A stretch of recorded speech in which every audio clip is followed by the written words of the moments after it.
I'm your host with the most, Logan23. You're joining me for Veil of Secrets, Chapter 7, Into the Woods.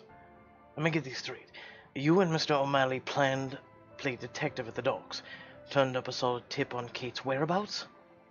Chief Walsh could have done that the same, if he'd bothered to try. So according to your source, she'd been sighted in the woods near Crescent Lake. Right. A man was with her, and it sounded like she'd been drugged. So, what did you and Mr. O'Malley do next? Is that even a question? We got there as fast as we could. And that's when things really went downhill.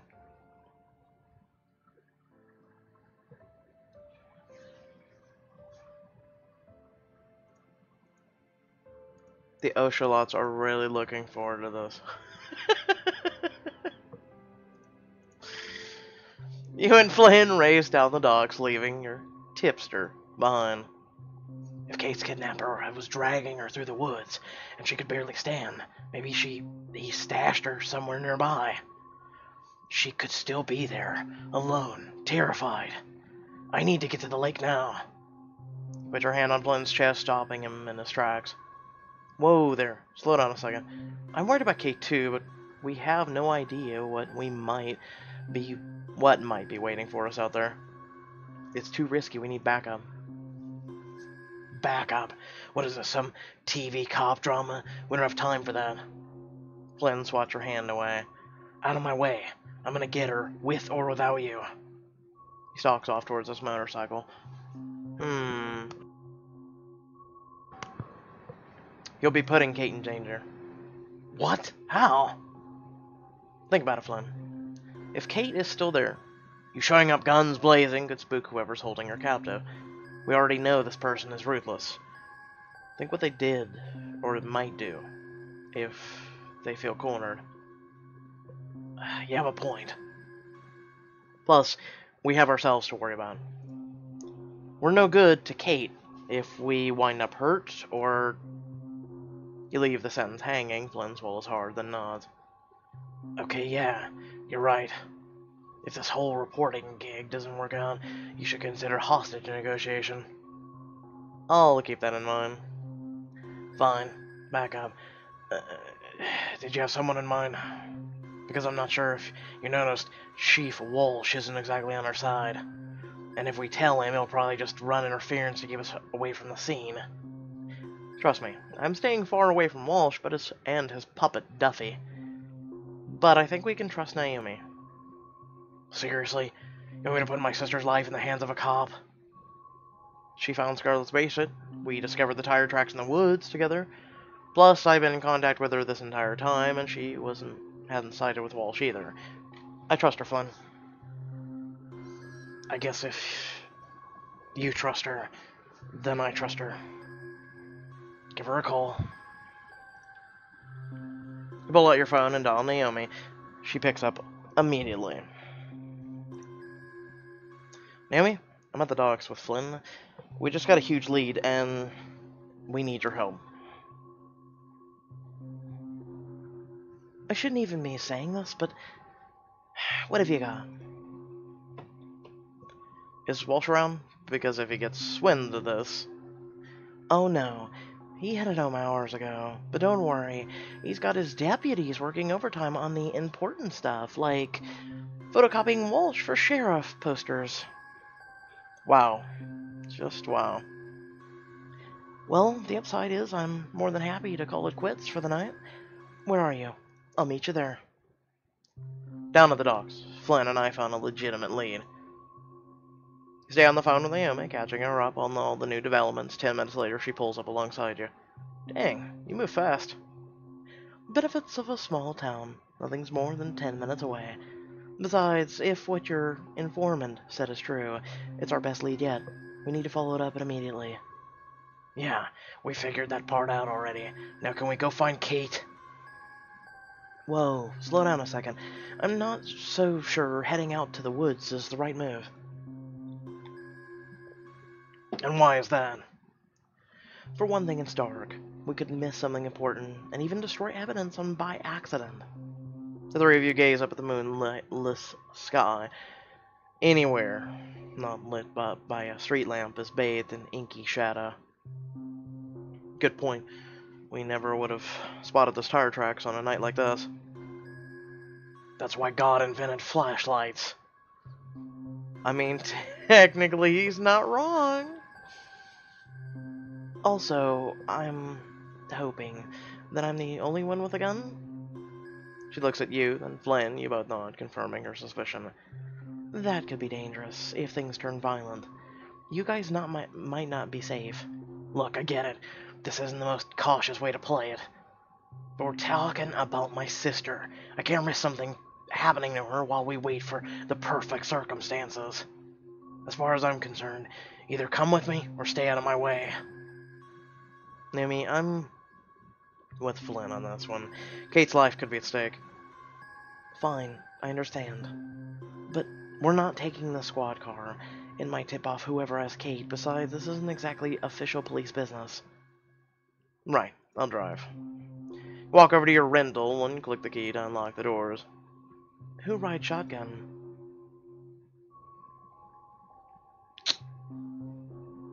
The guy with the gun. The only sensible choice. Flynn shrugs and stuffs his hands in his pockets. Whatever you say.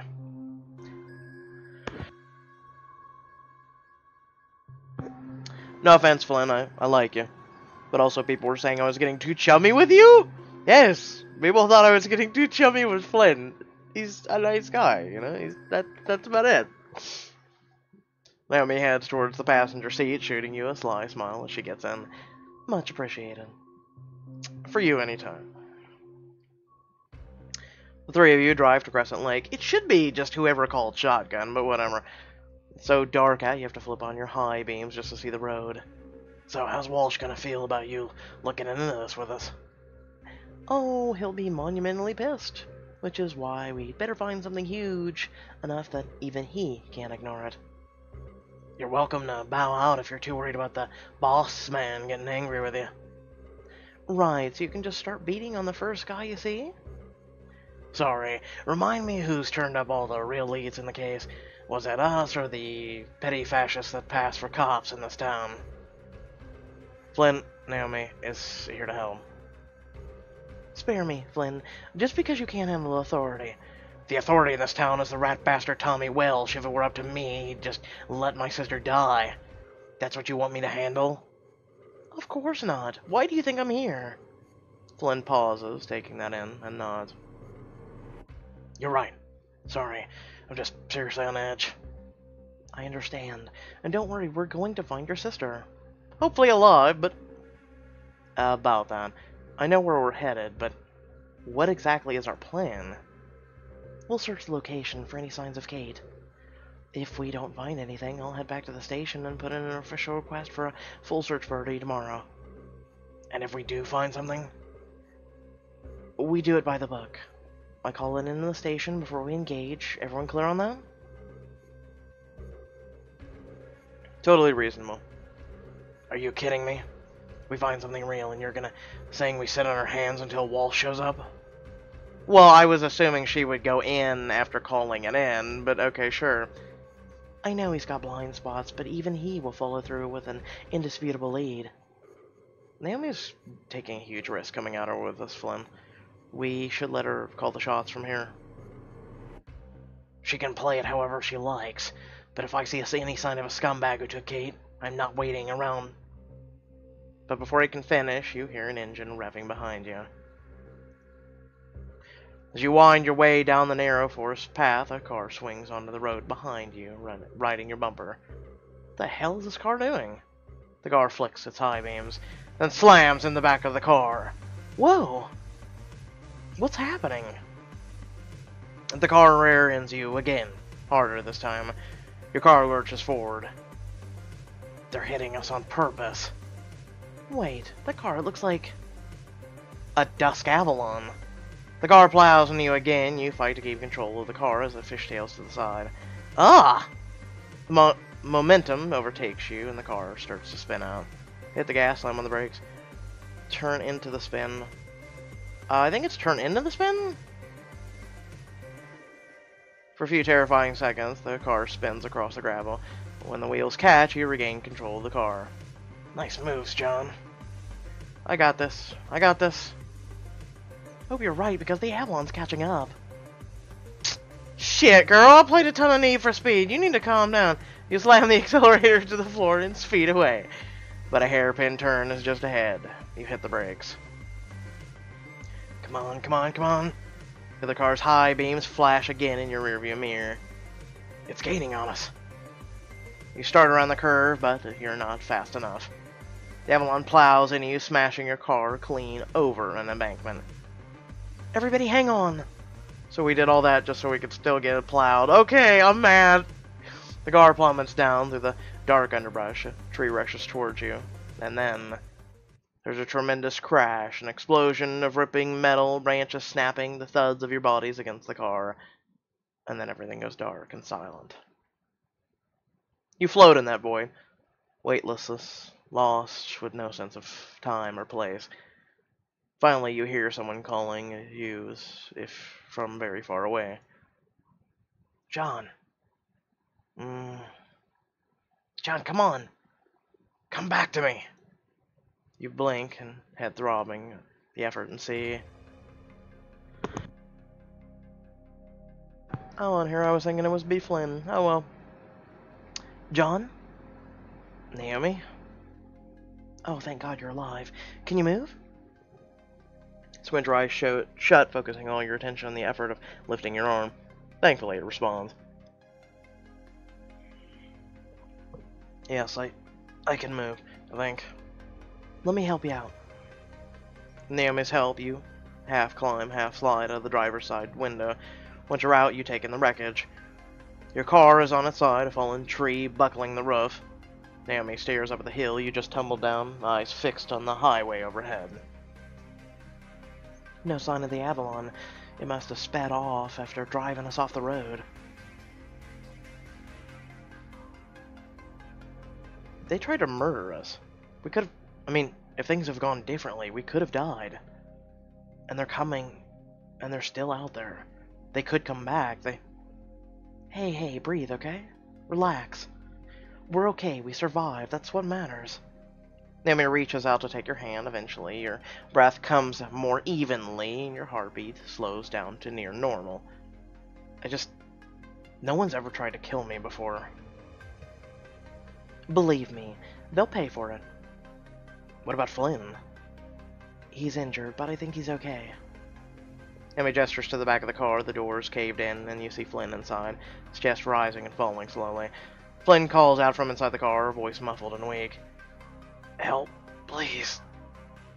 I'm gonna need your help getting him out. Do you think you're up for it? Does anything feel majorly wrong? You check yourself for major injuries, but everything seems more or less okay. Unless we have a concussion, then we wouldn't know... we wouldn't know shit. I think I'm okay, more or less. Then let's get this door off. You and Naomi set to work on the crumpled door, using a tree branch to help you pry it away. Thanks. Help Flynn climb out. He tries to stand, then immediately slumps down against the car. Are you okay?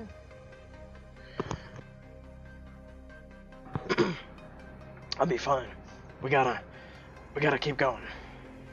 You notice a jagged gash on his leg. He's clutching one arm against his chest protectively, wincing every few seconds. Flynn, that looks bad. It's nothing. I'm fine. Kate, we gotta find Kate. The only thing you need to find is a hospital bed. You take out your phone to call 911, but there's no service. No bars, of course. Naomi roots around in the wreckage. I found a first aid kit. It's not much, but... I'm a reporter. Can you do it, Naomi? I'm not great with blood or wounds. Of course. I'm first aid certified, and that's what I thought. You know, it'd make more sense. Oh, thank God. You cringe as Naomi picks bits of metal and glass out of the wound in Flynn's leg.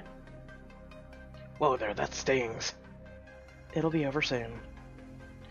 She cleans out the wound as best as she can, then wraps his leg tightly in gauze. Are you in much pain? Let's put it this way, I'm trying to smile right now. Dude, I have yet to see you ever smile, don't give me that. She finishes a packet of She fishes a packet of painkillers out of the kit and gives them to Flynn. Take these. Flynn knocks them back as Naomi moves around to examine his shoulder, which he's still holding protectively. She tries to move it. Ah! It might be dislocated. Or it could be something worse. I think you'll need to get it looked at. Great. Naomi creates a sling and places it around his shoulder. Flynn takes a deep breath and turns to Naomi. What I mean is, thanks, Silverhawk. Looks like we're really needed you after all. Happy to help, O'Malley. You peer into the forest looking for sure. You're not exactly sure what. Soon you catch a glimpse of something shimmering through the trees. Is that water? Crescent Lake. We must be pretty close to where that guy saw Kate.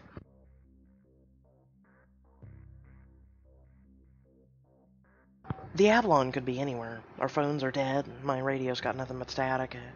We should sit tight and wait for help. Okay. What help, honey? No one knows. Nobody. The department, 911, anyone knows we're out here. What help? Seriously. Did you send smoke signals when we weren't looking? Or we could look for a sign of Cade. Naomi heaves out a weary sigh. I know you want to do this by the book, but you said it yourself, our phones are dead. You're not really gonna just sit here, are you? No. God help me, I'm not. I'm going to take a look around. Good. And I'm coming with you. Looks like we'll be the three amigos then. Flynn takes a step after you and crumbles to the ground with a cry of pain. Damn it! I'm sorry, but you have to stay here, O'Malley. If whoever was driving that Avalon shows up again, well, I'm not sure you'd be able to protect yourself. She's right, Flynn. I can do it, just give me a second.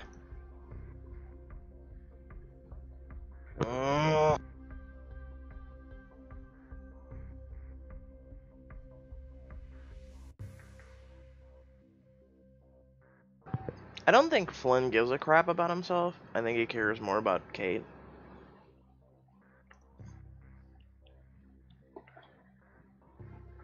What the hell are you talking about?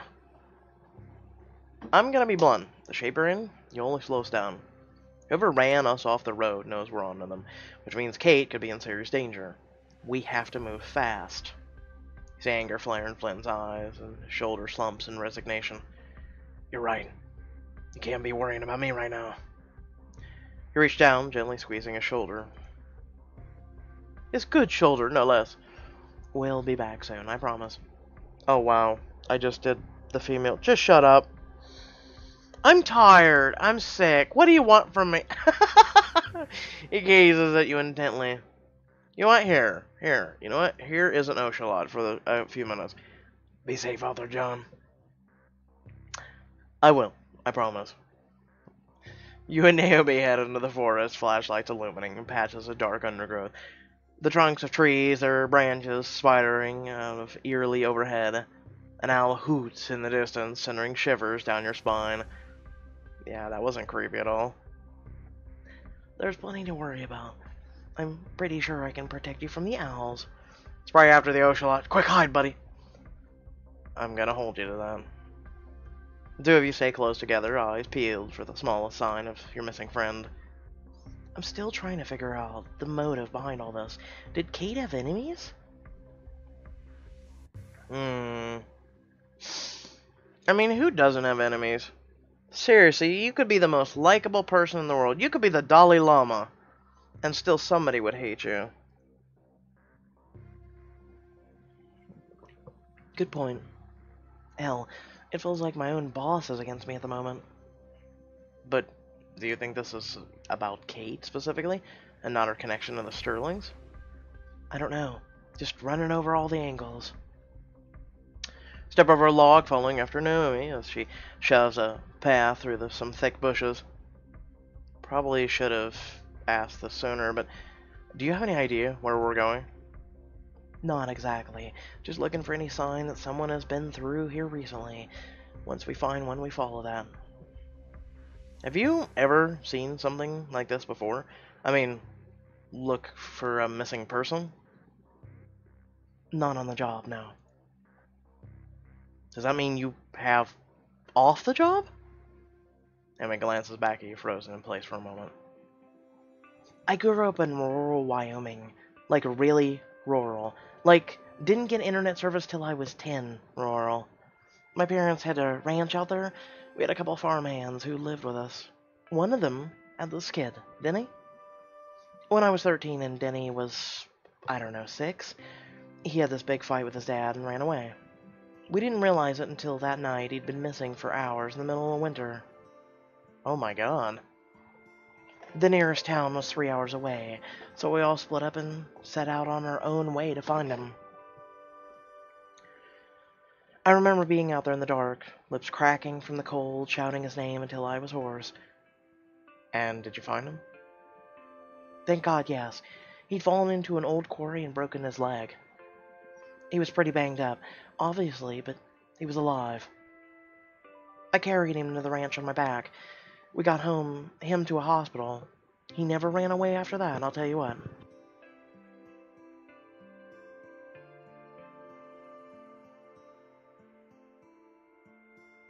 As I cough. Naomi, that's amazing. I don't know about that.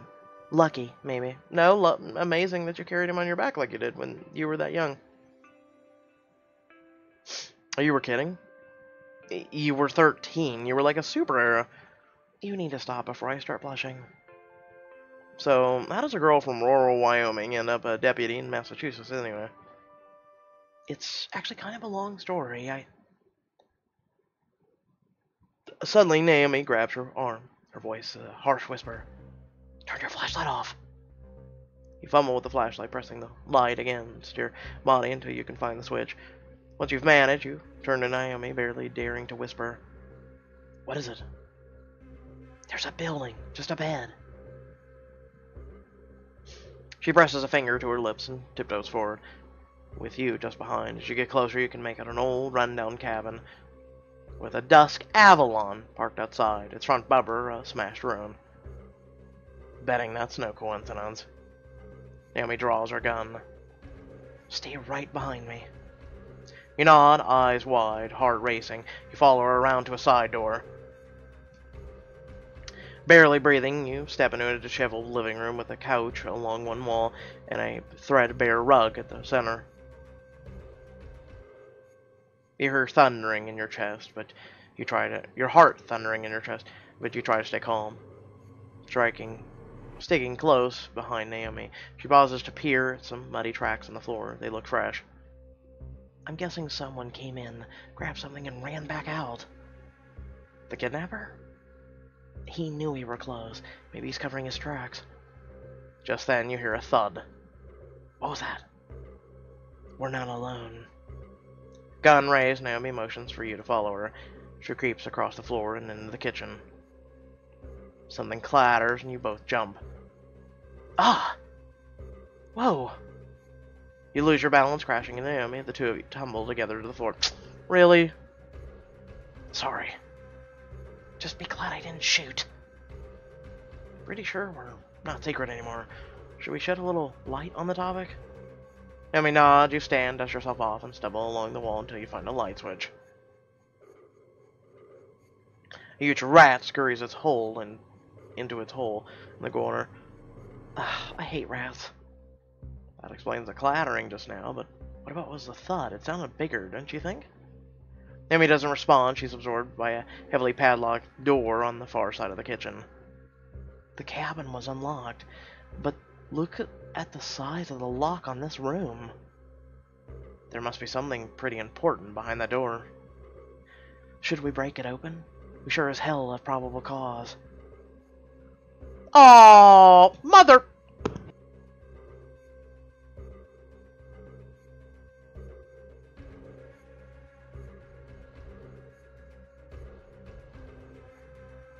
One, I had to cough. Two, I hate this game. I'm serious. Them on the diamond, we did get diamonds, we did like to spend diamonds. We're already trespassing, and we left Flynn alone back there. And you're not even supposed to be here in the first place. Once we start breaking down doors, well, unless we find something, we could get in serious trouble. I appreciate that, John, but... Suddenly you hear the thud again. Listen. Another thud. It sounds like it's coming from below. Kate, is that you? You kneel down and pound on the floor with your hand. The thuds come back, a perfect mimic of your own. There must be a basement under this cabin. Have you seen any steps heading down? No. But we can look for another way. The two of you look at each other and then down at the large rug on the floor. You think? Definitely. The two of you throw it aside, revealing a trapdoor.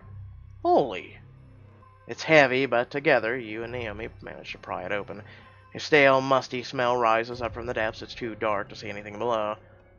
Kate, is that you? Oh! Hey, you know, it would blow my mind if you turned on the flashlight you have. Someone's down there.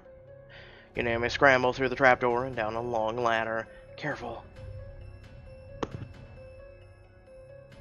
At the bottom, Naomi finds a light switch. She flips it on, and the two of you peer around the dirt-floored basement.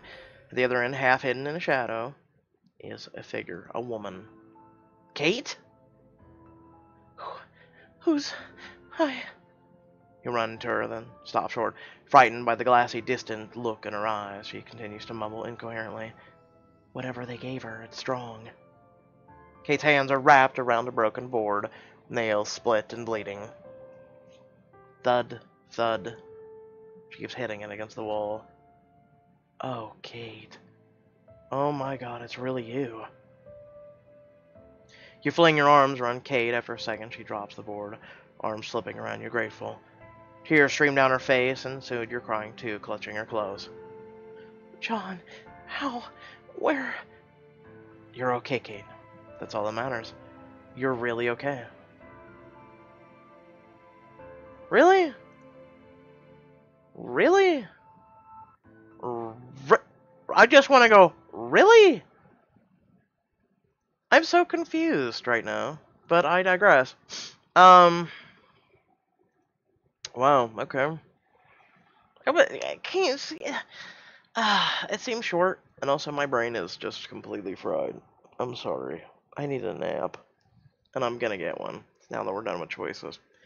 I'm gonna take a break and get a nap. Like I said, I'm under the weather. Today is a really bad day for whatever reason. I feel like my mind is just...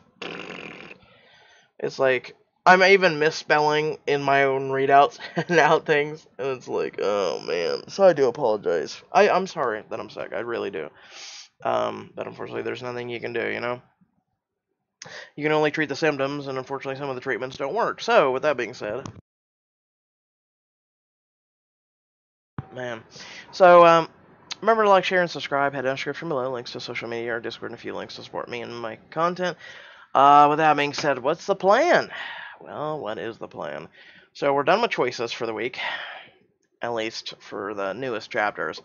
So my plan is to, like I said, get a short little nap. I plan on coming back. We've got to do chapters because we're behind on them. One, I got a late start yesterday, and two, being sick just delays you. You know, you're not as snappy and going to, you know, what you need to do content-wise and reading and all this other stuff. You're really kind of just out of it. So I'd like to come back, get all that done, preferably by this evening, and then my plan is for this weekend is please follow me on Twitch. Long story short, we've been doing The Walking Dead over there when we're not doing choices or chapters, and when I'm not sick as a dog. I've had a lot of fun. We're replaying it. Basically, we have 5 weeks till the final season of The Walking Dead comes out for Telltale Games, and pretty much we're playing it over there. We're having a lot of fun. It's nice having everyone interactive. I give you guys choices on the stream that basically you guys have some of the power on the decision making. And I typically will go with whatever the majority says. Um, we're also going to be doing some other content. If you haven't checked our Discord, our Twitter, or our Facebook, you really should. It's a list of all the new content coming this way for new games, and then there's also plenty of a lot of other content as well. I want to continue doing Diamond Choices. Yes, for you loyal Choices fans, I'm going to keep doing that. But right now, being sick and everything, I don't do it really justice. The only reason I'm doing the new chapters is because I need to at least do that for you folks. Otherwise, what good am I? Um, so as soon as I'm back up and ready, I'll just start plowing into Diamond Choices. Until then, we'll just have some chill streams, some Walking Dead, things like that. Just relax and keep it easy. Though I am considering not doing vocal on Diamond editions. It would allow me to get them out more often, more done, because doing voices and everything and editing and everything, it takes time. Trust me. And unfortunately, this is not my full-time job. Keep that in mind. Is unfortunately, there's a couple members that do support the channel, and I appreciate any and all support you folks can give me, especially those who have already done so. But yeah, let's be honest, it's not a full-time job. It's not even a part-time job, for monetization wise. So I'm just being honest with you. With that being said, I thank you all for watching. You know what to do, and I'll catch you all after my nap, hopefully in chapters. Peace.